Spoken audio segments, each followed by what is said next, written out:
Hi everyone, welcome. Welcome to the channel. Welcome back to the channel. Hi Rena, thanks for being here. I hope everyone's having a wonderful day. I was a little busy today. My husband and I are always late getting our income tax done, so we were out doing that today. And it takes a while because we have to sit with her and go through a bunch of stuff and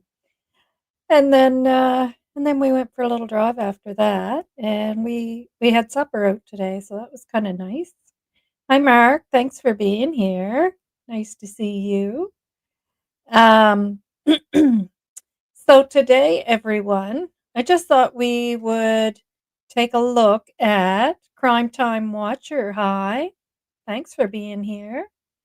I thought we would take a look at the KARISSA Boudreau story, the case of KARISSA Boudreau, and kind of compare it to not well, I shouldn't even use the word compare, maybe kind of.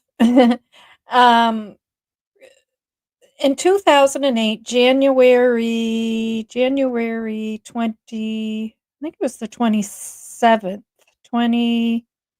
Yep, it was January 27th, 2008. KARISSA Boudreau went missing. And hi, Carolyn. Thanks for being here.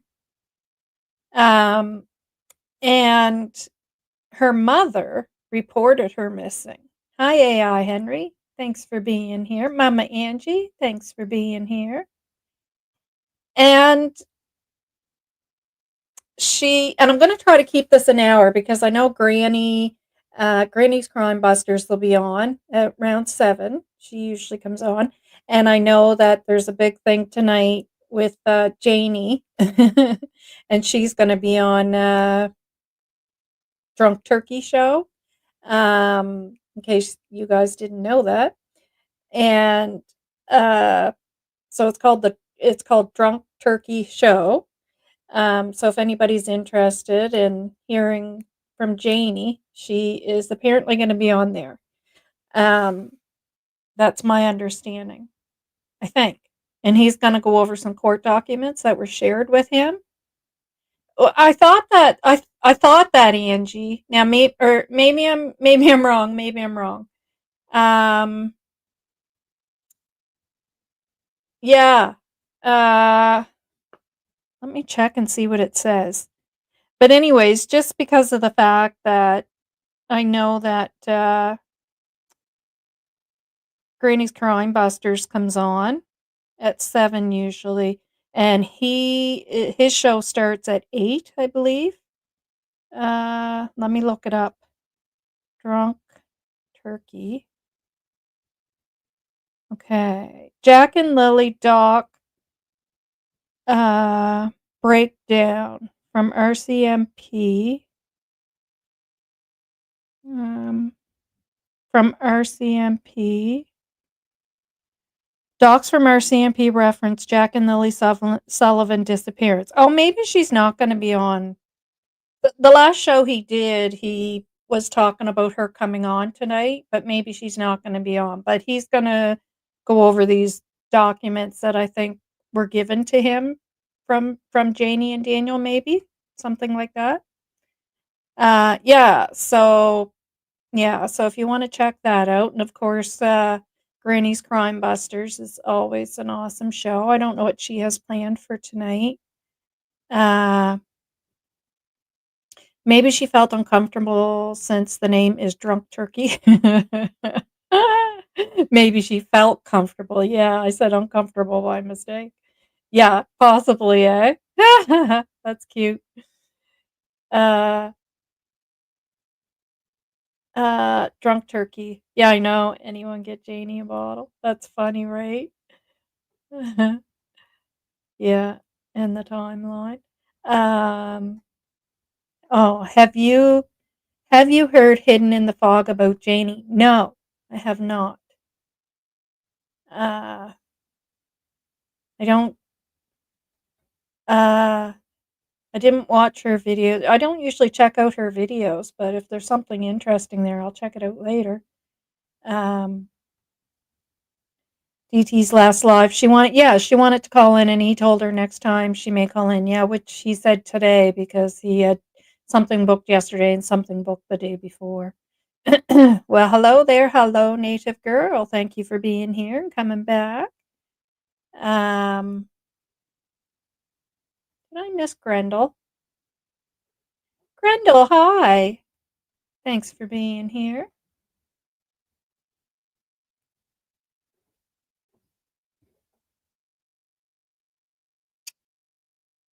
Novah from 6 years ago. Oh,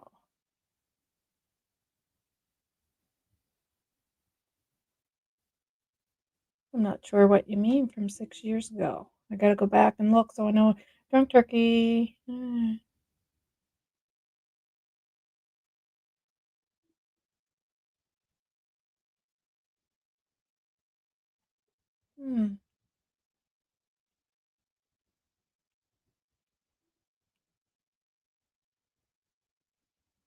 Oh, 6 hours ago. Okay. Okay. Gotcha. Gotcha. Uh, so DT had a 2+ hour FaceTime call with Janie at the beginning of the week. Yeah, I heard him say that he had quite a long conversation with her. Okay, so Crime Time Watcher saying yes today. She'll call in. Okay. Okay. So yeah. So I thought we would take a look at this anyways because so what happened in this case, and this happened in Nova Scotia, not here in Pictou County. Um, she Penny Boudreau, and I saw somebody had said that she doesn't deserve to get out. No, she doesn't deserve to get out, and she was denied parole, believe it or not, because she was given all these releases, and she ended up being denied parole. But yeah, so she really poured on the act big time. And long story short, it was her who had caused the disappearance. And trigger warning, everyone, by the way, okay? Trigger warning. So, um, she had caused the death of her own child, um, her little girl that you see there. I think she was 12 or 13 when she had unalived her. She's younger there, but I put that picture up because, I mean, no matter what the age is of your child, I mean, my children are in their 20s now, and I still couldn't imagine myself ever hurting them. But imagine your precious baby that you've raised right from birth, that you should have a very special, need to protect them from what she did to her little girl. And what a sweet girl, you know. Just looking high. Yeah, very sad. Um, so the first thing I'm going to play is a news from 2 or 3 years ago, and just to kind of give you an idea of the Canadian system. And this really annoys me because we had an unaliving of a 19-year-old here a few years ago. Well, maybe more than a few now, but he was released from prison when he never ever should have been. He was already in there for a very, very horrific red rum of a taxi driver, and they let him out. And within, I don't even know if he was out 5 months. I know it was under 6, and he had unalived and did horrific things to a 19-year-old girl. So our system needs to change. Uh, yeah. Uh, Before presenting a screen, remove. Oh, right. So we'll play this, and I'll give you the update of where things are at this point with Penny Boudreau, who is the mother of KARISSA Boudreau, because she was denied parole. Hard to believe, but it's been almost 14 years since KARISSA Boudreau was murdered. The 12-year-old was strangled by her mother with a piece of twine, her body dumped along a river. Now, the parole board has granted convicted killer Penny Boudreau escorted absences from prison. CTV's Natasha Pace has more. Penny Boudreau has been granted more freedoms. Boudreau is currently serving a life sentence with no parole eligibility for 20 years for killing her 12-year-old daughter, KARISSA. For someone who murdered her child to then be able to be out, it just doesn't make sense. The Parole Board of Canada recently granted Boudreau 6 escorted temporary absences to attend church and 1 escorted temporary absence to attend the home of a close friend. Its decision read in part, the board views the proposed ETAs for family contact and personal development for rehabilitation purposes as being the next steps in a very gradual and structured release to the community. An escorted temporary absence is a temporary absence away from the prison, escorted by guards.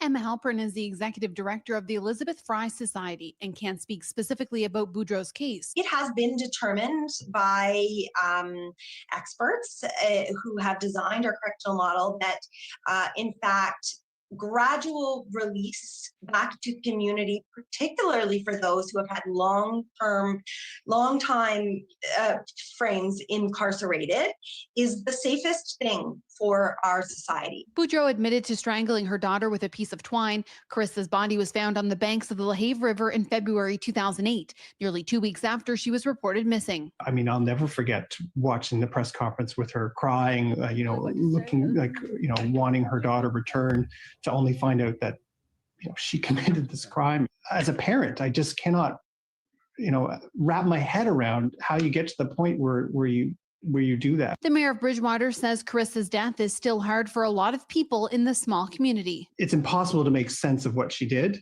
And so it's hard for people to reconcile that.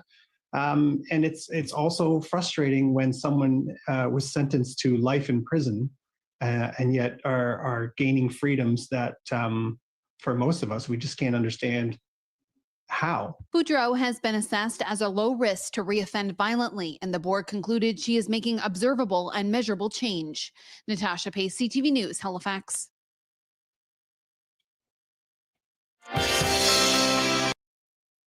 Yeah, if you're, yes, hi Valerie, thanks for being here. I 100% agree. Systems are horrible. Um, if you can unalive your child, how could you be at any low risk of unaliving anyone else? I just don't agree. But I will give you an update. She was denied parole, so obviously the parole board didn't believe that. That she's not at a risk. So that was 3 years ago. So July 2018, the Parole Board of Canada granted Boudreau 4 escorted leaves to be taken in the remainder of the year. She was granted 23 more temporary absences in 2024 for church-related activities, and this is, I guess, a card that they can play, right? If it's related to religion. Um, and visiting family. In 2025, so this would be most recent, she was granted a 60-day unescorted temporary absence. Her application for parole was rejected. However, this will be reviewed at a later date. So, for some reason, her parole was rejected.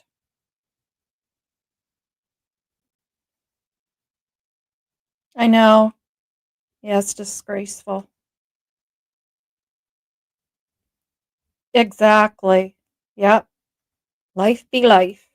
You take your child's life and deserve to rot in jail with no privileges. 100%. Church is such an excuse for criminals. They even allow that for people on house arrest who would never attend. Exactly. And I'm pretty sure she wasn't attending church before. And just looking, yeah, I agree. Give her a Bible, keep her in jail, and leave her locked up. Yep. Yep. It's just terrible. Um, Maybe because she, yeah, unalived a child. Exactly. Canada system is very broken and still going down the crapper. Yep. Yep. I mean, if you're gonna, I don't, my brain tells me that if you can unalive the one thing in the world that you're supposed to have the utmost protection over, that you could do that to anyone, honestly. Okay, so let's go over to the second part of this that I want to share with you. Um, Hard to believe, but it's been almost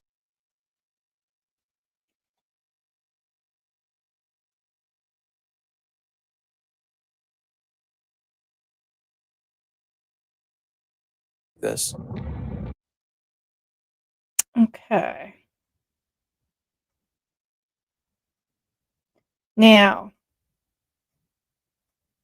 actually, actually, yeah, no, let's go to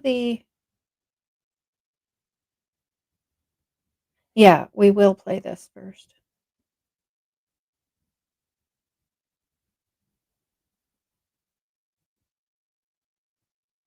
So this gentleman is the guy who, at the beginning of the investigation, had interactions with Penny Boudreau.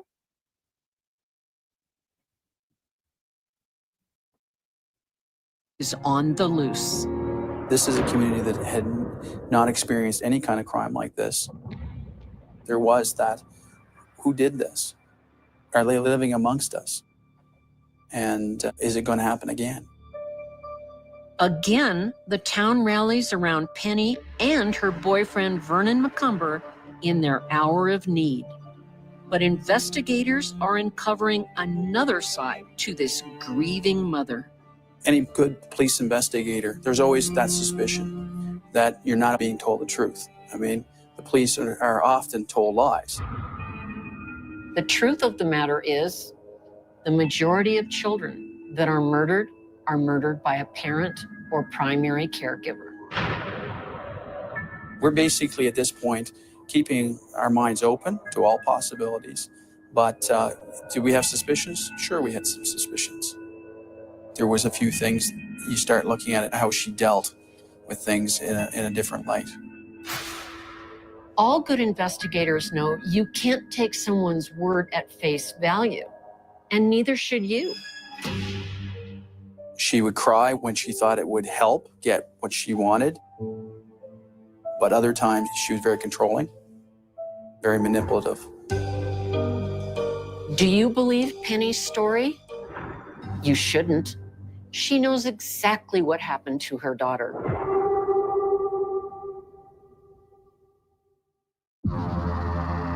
From the moment her daughter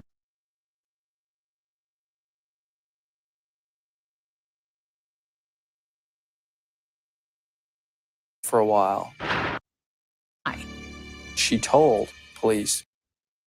The community is shocked to learn that Penny carefully planned the murder, and even more appalled to find out why. She told police she'd been thinking about for a while that she felt was the only way she could save her relationship with Vernon Macomber. Penny claims that Vernon is so sick of the fighting.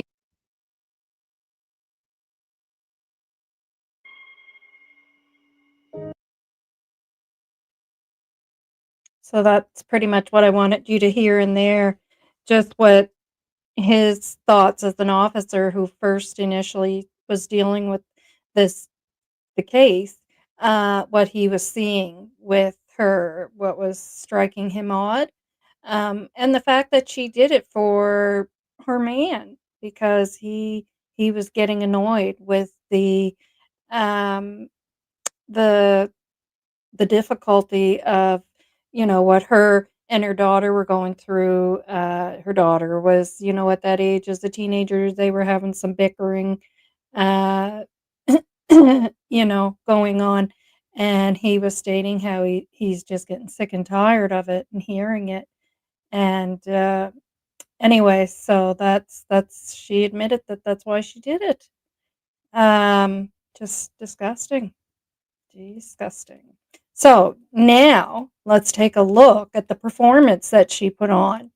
And then after that, it's in this same video. I'm going to skim to uh, where she stated, "Oh, hi, Donna. Thanks for being here." Yeah, I agree. Very brutal. And to your own child at that. Um, yeah, and then because what happened was they then had Rcmp come in and do one of their operations to try to catch her once they suspected her because they just couldn't get the evidence they needed. Okay, so we'll watch this performance. Very, very good acting here, everyone. Very good acting. Oh, I better share the screen first. You're not going to see a thing.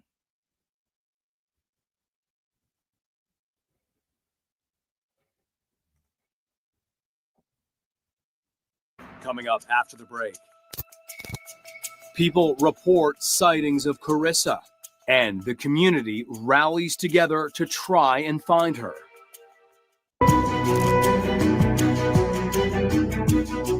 12-year-old Karissa Boudreau has been reported missing by her mother, Penny. Penny says they'd had an argument, that she'd left Karissa in the car when she went to grab some groceries. When she returned, she says Karissa was gone.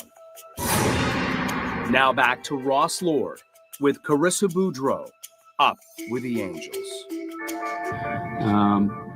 Given her age and the weather conditions and the fact that we have not heard anything from her since this has become public, we definitely have concerns. So at this point in time, I'd like to have Karissa's mom speak directly to Karissa. See, Penny? I don't know really what to say other than I hope she's listening. I don't know if I can do this. Okay. that argument, whatever it was certainly nowhere near as important as what we're here talking about now. Do you want to put that in perspective?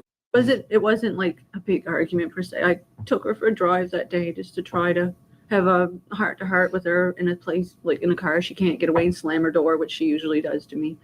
I just wanted to try to reach out to her as a mom and set some things straight as far as typical teenage things or whatever. And she didn't like what I had to say. I mean, most kids don't. And she didn't want to go in the store with me, which was fine. I mean, she doesn't usually like to go in, so.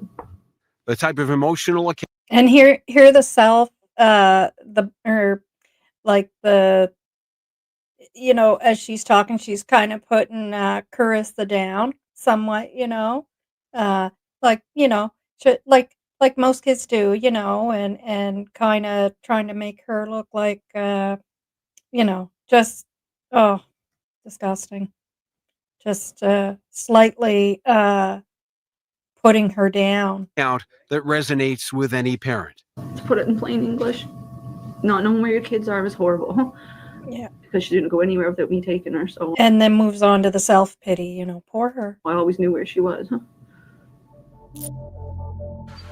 Police launched a ground search of the area, but snow was slowing their efforts, especially for search helicopters. It is grounded due to the weather conditions, low ceiling in the Shuby area. We have a little higher ceiling here, but unfortunately, they can't get off the ground. They can't make it here. So, with every passing hour, growing concern about Carissa's safety. Penny reenacted the events of January 27th. And Vernon McCumber. Penny reenacted the events of January 27th for investigators, explaining how she'd taken her daughter for a drive. They'd gone to this grocery store.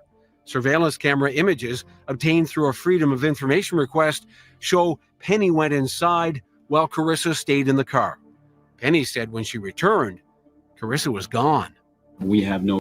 And you know, if Rcmp didn't come in and get her on one of their stings that they did, it's the Mr. Big.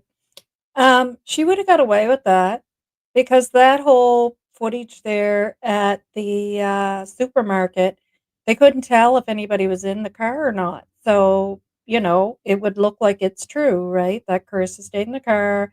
She was mad at her, you know, like kids are. And her going in Sobeys, like they that could look believable because they couldn't tell if Carissa was in the car or if she get out of the car. Yeah, so just interesting. Reason to believe at this point that there's any reason to disbelieve what Mom has told us. Still, no answer. See, at this point, we have no reason to believe at this point. Let's play that again. Any Carissa stayed in the car. Penny said when she returned, Carissa was gone. We have no reason to believe at this point that there's any reason to disbelieve what Mom has told us. At this point, does that sound familiar? Did anybody read that anywhere lately? At this point, I kept pointing that out, but see, it says at this point. Yeah. And not yet. Look, again, I always say we have no idea what took place. However, there's certain language there that stands out to me, right? And at this point, and that we don't have the evidence at this point, you know, of the investigation. So, you know, and again, not saying anything nefarious did take place, but if something did, those are key words to me, right? That they're stating at this point, they don't. It doesn't matter what you believe. It's like I had said when I was on Granny's Crime Busters that as a nurse, you know, it doesn't matter that I believe somebody has an infection because I'm picking up on symptoms and sensing the signs of it. That doesn't matter. I it needs to be evidence-based by, the report that comes back from, blood work or urine or whatever, right, a swab. And it's the same as officers, right? It has to be based on, something. So they couldn't get that evidence, even, even though he now admits you saw him in the other clip saying he was picking up on certain things with her, right? The manipulation and the crying at when it benefited her, and he's picking up on all that, but none of that matters.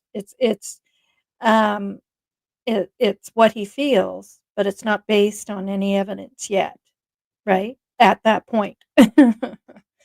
Yeah. Um, okay.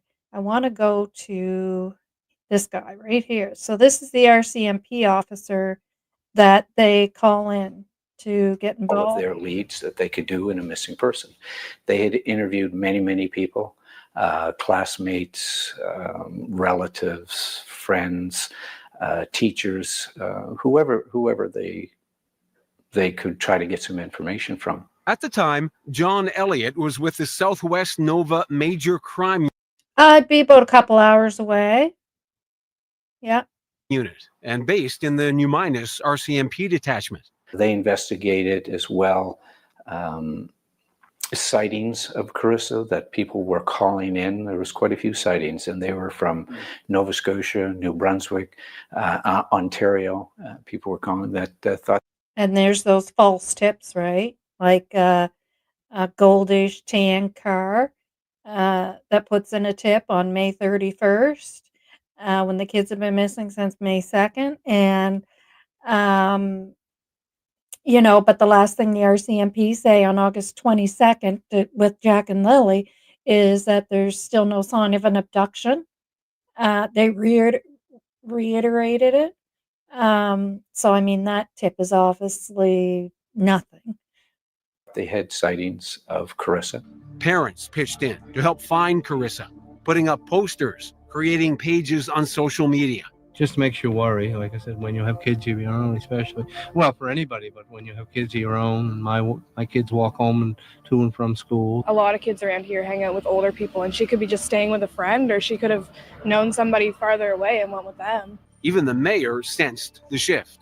It's a mood of anxiety, and certainly moms and dads of young folks in the community are fearful that this kind of thing, where this kind of thing could lead. It had now been 5 days since KARISSA's mom reported her missing. At a second news conference, Penny made another public plea. I just want to tell you that you have lots of people who love you and want you home. If not KARISSA herself, somebody, let me know. It's hard to not know where your kid is.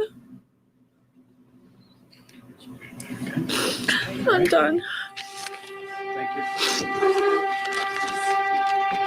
She's done with her fake interview. 2 weeks after KARISSA disappeared, a break in the case, a horrific discovery. A woman reported her 9-year-old boy had seen human toes sticking out of the snow Trigger on warning. a riverbank at a turnoff area. Investigators were at the scene again this morning of a discovery of human remains in Bridgewater, Nova Scotia. But the discovery on Saturday still hasn't cleared up the mystery of what happened to KARISSA Boudreau, the 12-year-old girl missing for more than 2 weeks. It's a young female, Caucasian. Police say answers about the remains found on this riverbank won't. I think this is the this is the second one, because she goes back in for another sit The cause of death, sending chills through the community.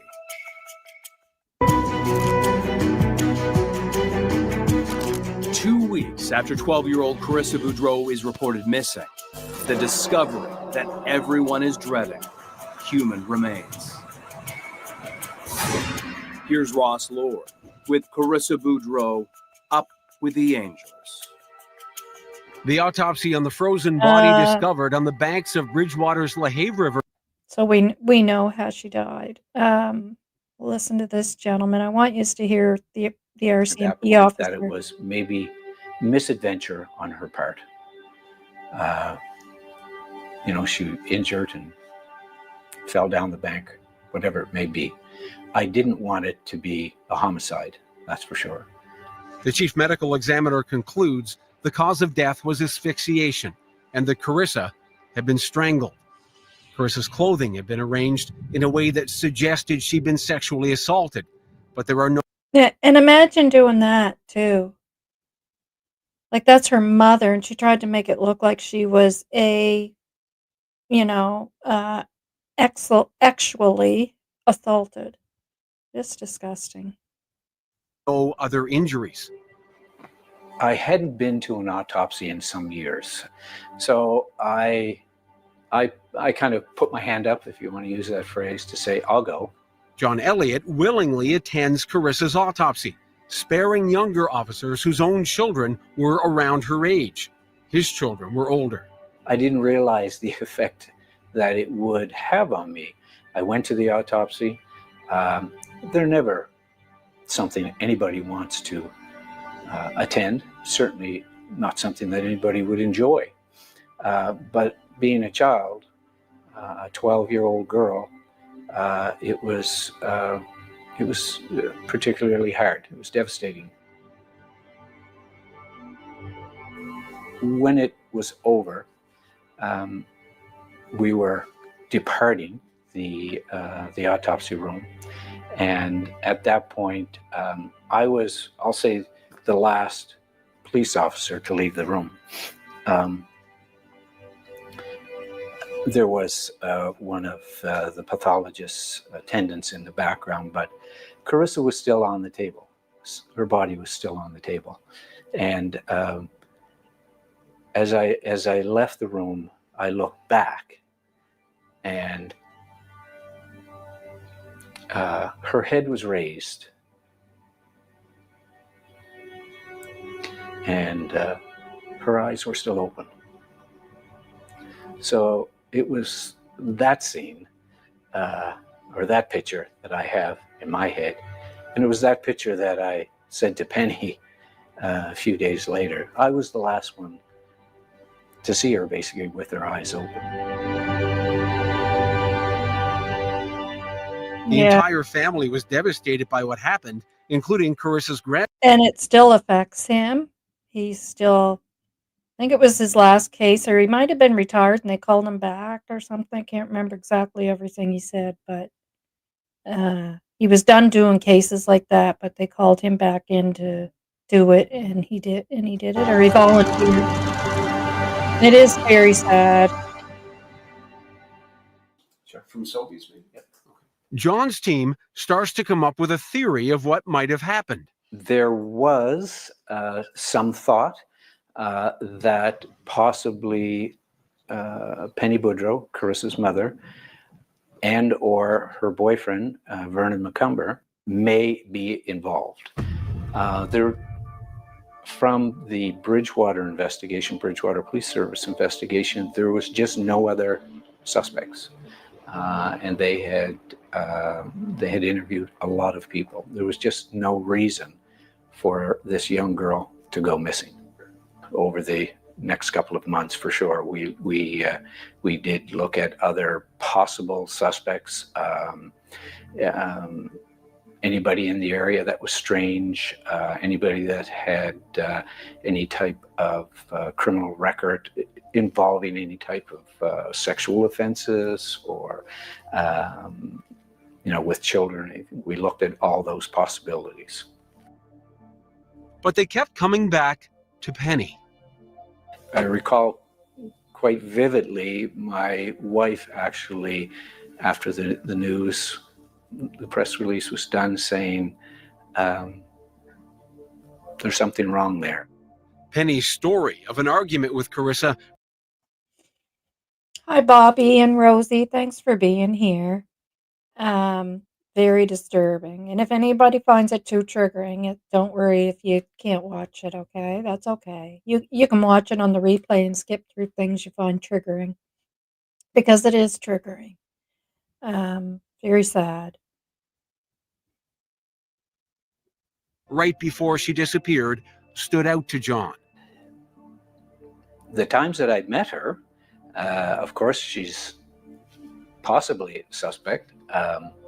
She was very quiet. She asked very few questions, especially when we told her that a body was found. She never did ask how KARISSA had died. She never asked that question once at any time. In public, KARISSA's dad, Paul, went along with Penny's official explanation.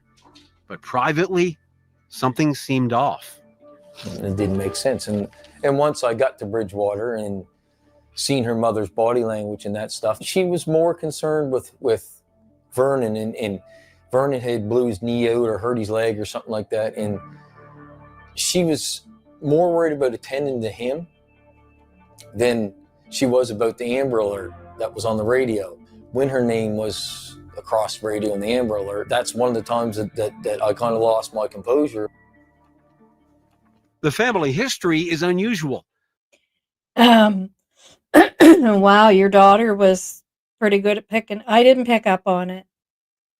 I was shocked somebody back there said they didn't pick up on it either. I didn't either.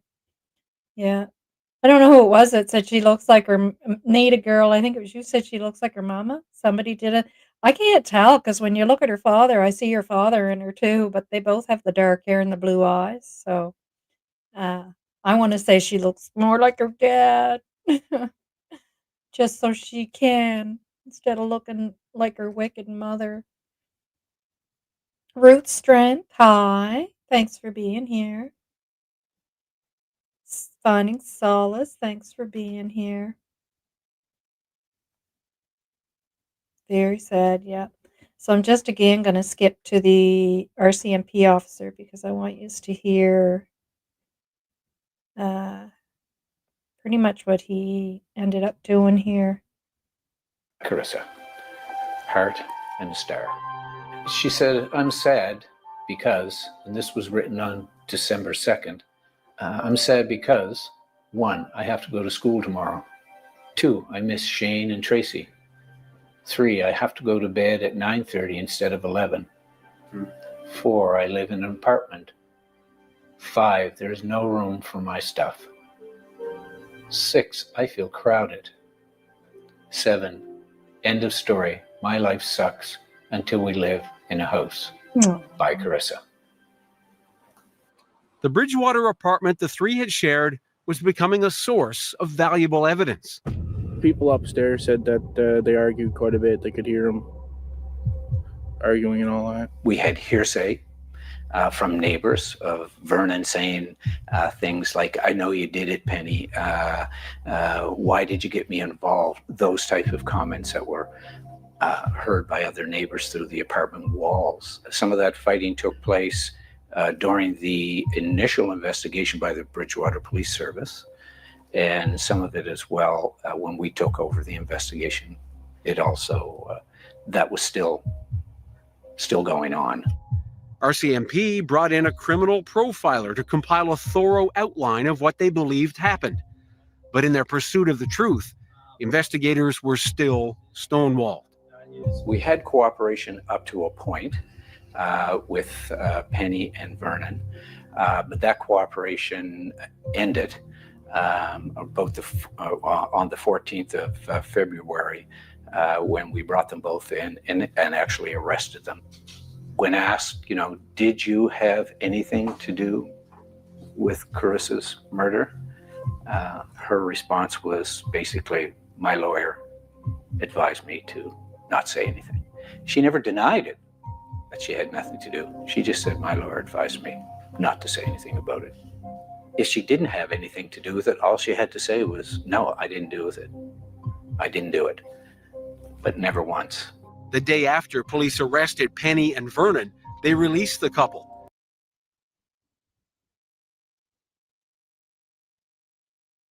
Big sting operation.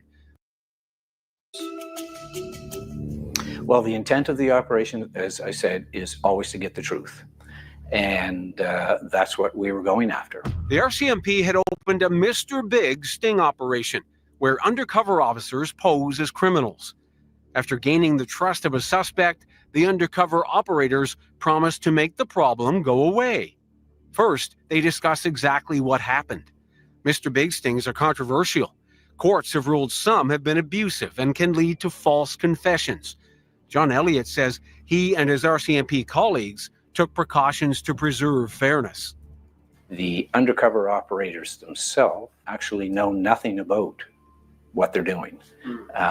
They're more or less instructed to stay out or, don't watch media reports or anything like that. They come into the operation fairly blind. John became the go-between from the main investigation to undercover cops. The undercover operators came to me and said Vernon Macomber had nothing to do with the homicide of KARISSA Boudreau. He may have had suspicions of some sort, but he had nothing to do with that homicide. The focus was then changed to Penny. 4 months into the sting, Penny finally told the truth. We were actually in an adjoining room at the hotel.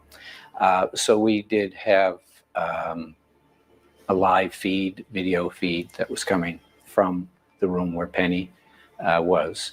And we were watching it unfold. We heard Penny, in her own words, say that she had murdered her daughter, KARISSA. And it was, it was kind of a very surreal moment for me to hear that. We were very happy, but at the same time, it was a sad thing to hear. When we saw it go down, we looked at each other, and there were tears in our eyes that we had solved it. We were going to give the family some justice. Even those moments of relief were tainted by Penny Boudreau's shocking behavior. Sometimes jovial, as she described what she did, and actually reenacted it. And it was quite sobering to hear those words. There. So we'll stop it there. Yeah. So some things to think about. Anyways. Yeah. And like I said, the wording, you heard that police officer's wording. So it's a language, that they use at this point in the investigation. And that's not, like I said, I don't want to point fingers, but if anything, they believe nefarious has taken place, they will figure it out. It may not be through a Mr. Big Sting, because those Mr. Big Stings are so well known now in Canada that I can't imagine anybody that committed a crime would be stupid enough to, because it always kind of follows the same idea that they're joining a gang or something like that, and that's what they did with Penny. Which shocked me even more. I wouldn't have thought that even would have worked on her, but I mean, not only did she unalive her daughter, but I guess she had no problem getting into like a gang type style life. She's not. No.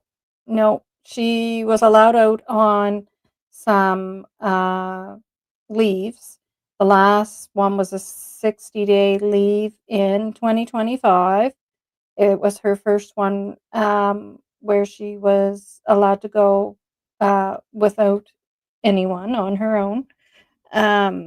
And then she was up for parole and she was denied parole.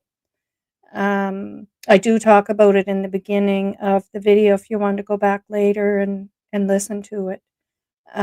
So she was denied parole, so she is still in prison. Yeah, I hope her dad, for her dad's sake, she resembles him. Yeah, I miss seeing him on clip. Yeah, he, well, I'll show you because honestly, there he is. He's a nice looking man. And you could say, I want to say she looks more like him. She's got his teeth, that's for sure. And like she's got the blue eyes and the dark hair, but see, Penny's got the blue eyes and the dark hair too. But yeah, I want to think that she looks more like her dad. Uh,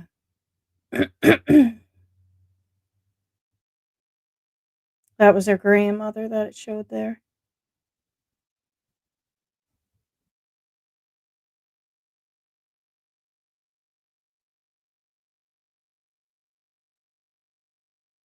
Oh, just wait, you can't see that. Sorry. I'll share the screen with you so you can see him.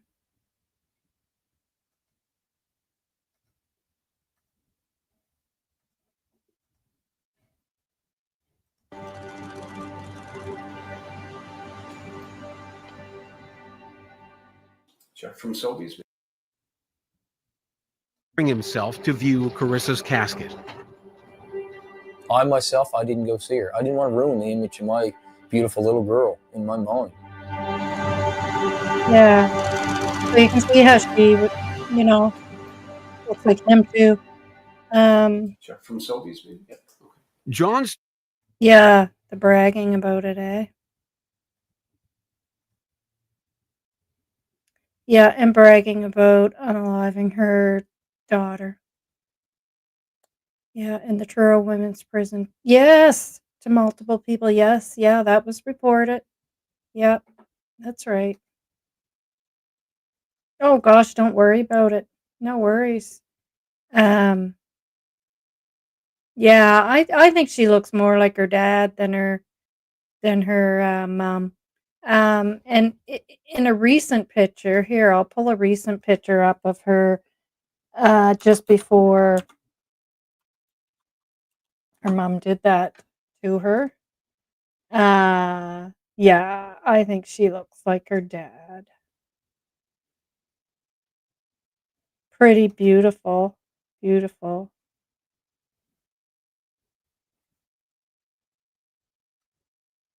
Mm, trying to get it big enough so you guys can see it. Uh,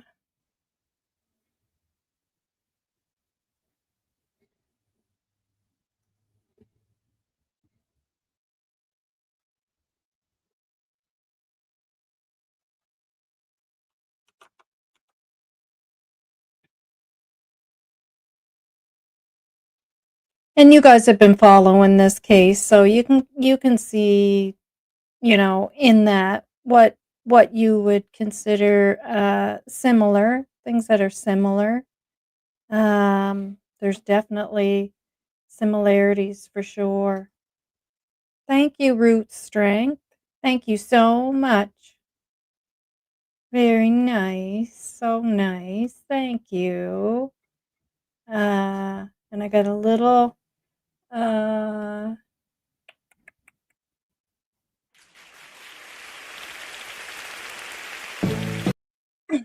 thank you. I had to download all those sounds. So that's a yay. A new member, a member of the family. And I'm coming up with some emojis. I did do one, how are you? If you want to check and see if the how are you is there, I guess I could check. How are you? Uh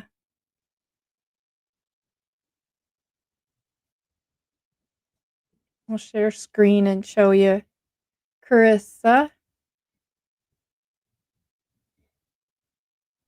Yeah, so you can see her there.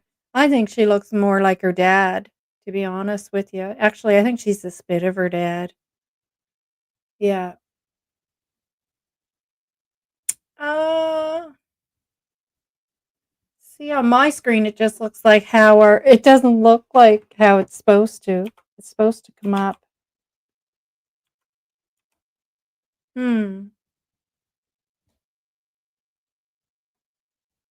I don't know. It's not. Yeah. It said it accepted it, but it should be coming up. It should be like an emoji, but I don't see it there. Weird.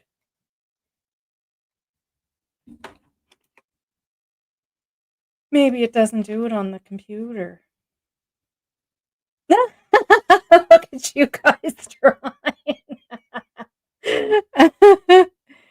Oh, okay. You can see the emoji. Okay.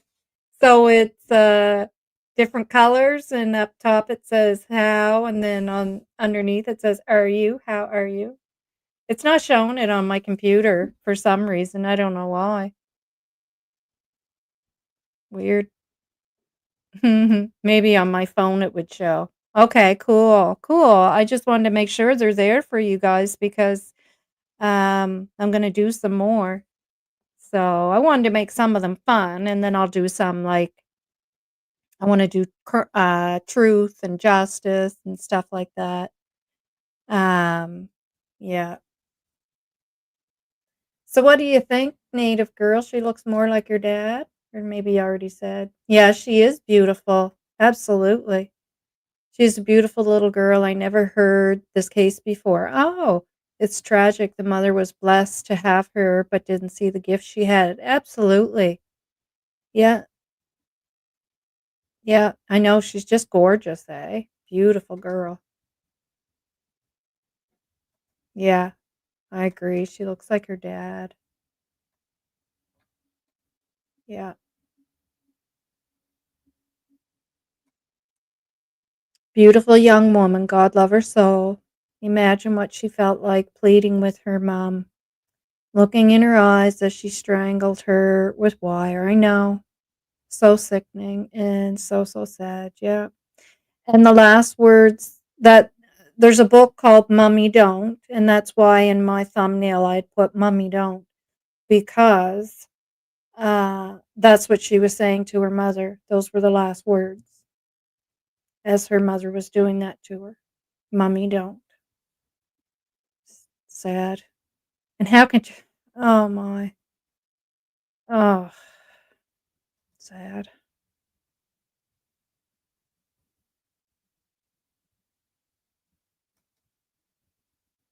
Yep. Mummy Don't. Yep. Yep. Very sad. All right, guys. I am gonna skedaddle. We could talk about this all day, honestly. Um, so many parts to it. The justice system, of course. Letting her out on these trips they're letting her out on. Thankfully, they did deny her parole, but as far as I'm concerned, she shouldn't even be out on these day trips. I just keep going back to Amber Kerwin. Someone had said her name there in the beginning when I was discussing that case, and yes, that was Amber Kerwin, and that poor girl should still be here. She was gonna be a nurse. She had her life all planned out, and they let that monster out of prison. And within under 6 months, he had unalived her when he should have stayed in prison. And the other crime he did the same thing that Penny did, around the neck, wire to a cab driver, and it, of course, cut through.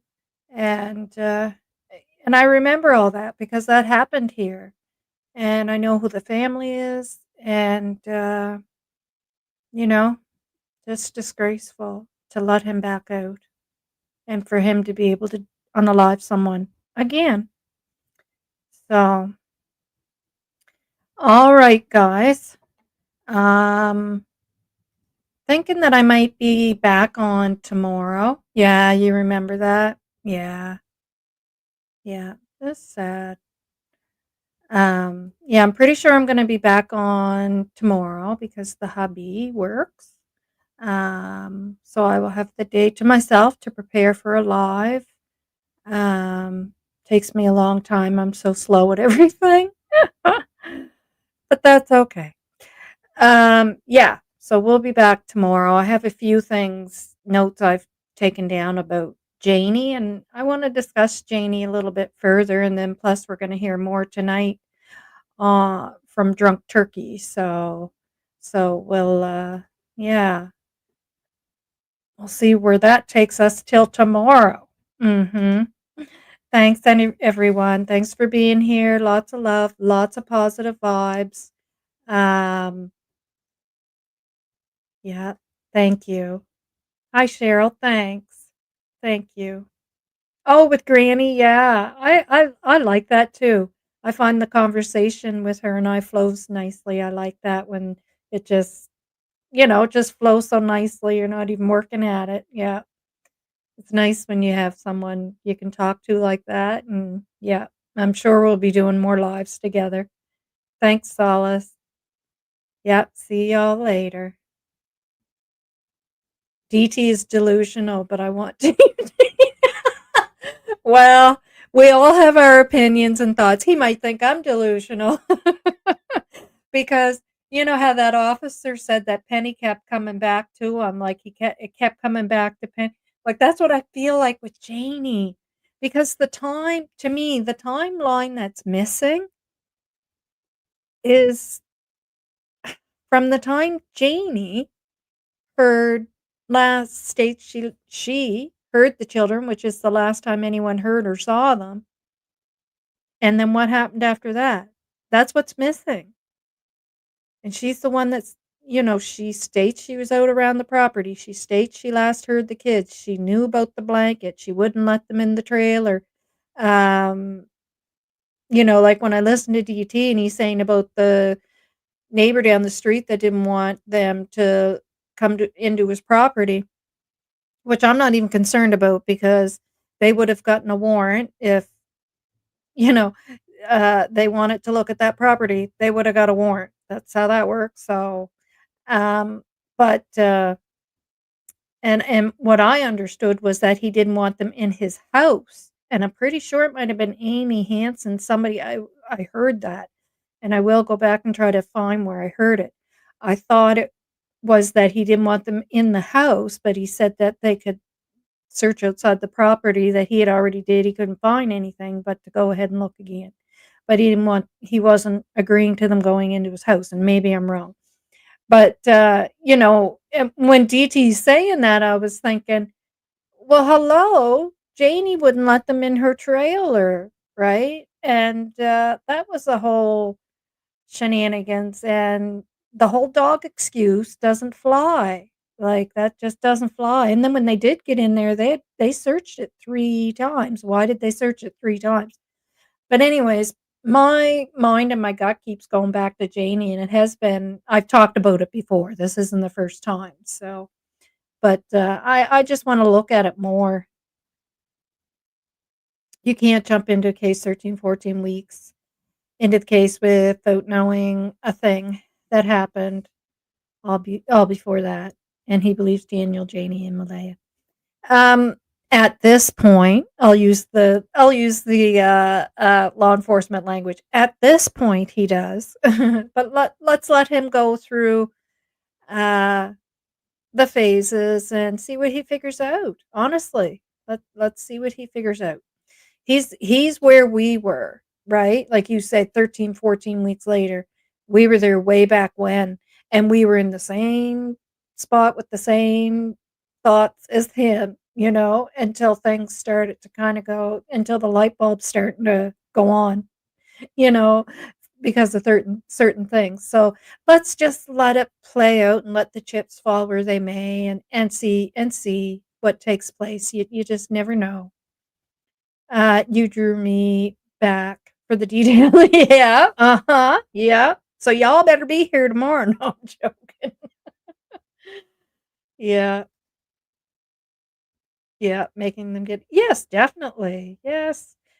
Oh, Janie. Yeah. Yeah. Yeah. Yeah.